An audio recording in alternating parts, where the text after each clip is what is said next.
Hi guys, okay, welcome back to another episode of Car DIY. For today's episode, okay, we'll be fixing something very small. Okay, so what is it? Okay, it is the start button. Alright, as you can see, okay, for our start button here, it has some scratches. Yep. And for today's episode, we have bought something online, okay, which is the crystal the crystal start button. Okay, so this fix will be super easy and we'll be showing you a shortcut that we found. Okay, so without further ado, and before we start, okay, remember to like and subscribe, alright, and hit the notification button because you do not want to miss any episodes. Alright, so without further ado, let's go.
Hope you like this episode. Okay, it's actually a very easy DIY.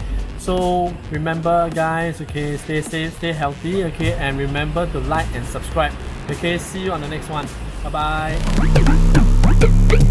bye.